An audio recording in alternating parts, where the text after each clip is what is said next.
Off the coast of Cape Town, South Africa, a defunct penitentiary called Robben Island stands between the mountains and the sea. This is the prison that once held anti-apartheid activist Nelson Mandela.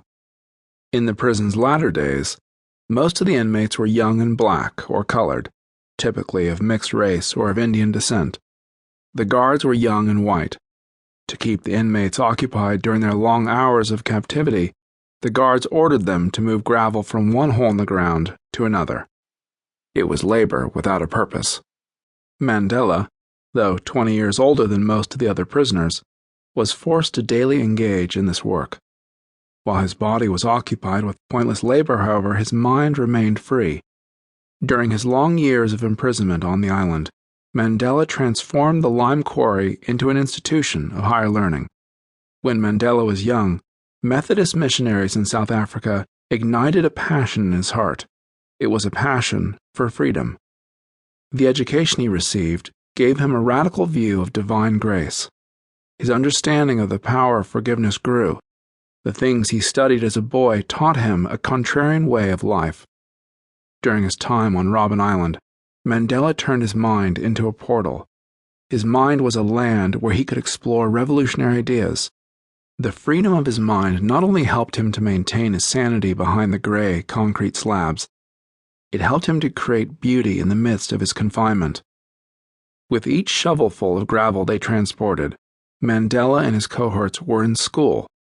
Mandela shared the things he had learned from his missionary education. Shakespeare, the scriptures, the great poets and philosophers, the ancient Bantu wisdom of Umuntu, Ngumuntu, Ngabantu, we are people through other people, as well as what he knew of Jesus's and Gandhi's view on reconciliation. Robben Island soon became Robben Island University. Mandela arranged secret lectures focused on teaching the prisoners their need for one another. He taught them that common ground is greater than the differences that divide. He showed them that while people can control and abuse our bodies, they cannot control our minds. If our minds remain free, regardless of our circumstances, we can live free. Most of the wisdom literature of the Bible was penned by a man named Solomon. King Solomon wrote hundreds of proverbs, short sayings that summarize timeless truths. In one of his proverbs, Solomon wrote this simple phrase, "As a man thinks in his heart, so he becomes." Our beliefs determine how we live. Our actions and feelings emerge out of our beliefs. All of us will likely have experiences that bring us to a state of physical, emotional, or spiritual exhaustion. Unexpected catastrophe can cause personal collapse, but in challenging times, disciplined minds defy the conformity to a culture of discontent. The mind is the vehicle that enables us to transcend oppression. We see this proven in sporting venues week after week. It's the end of the game. With seconds remaining on the clock, a basketball player stands at the free throw line. His veins are bulging. His blood is pumping vigorously. Horns are blowing around him. Fans of the opposing team are waving their arms, trying to distract him. Even with his athleticism, he suddenly loses confidence. He misses the shot. But the elite athlete knows the secret of winning. He lives in another realm.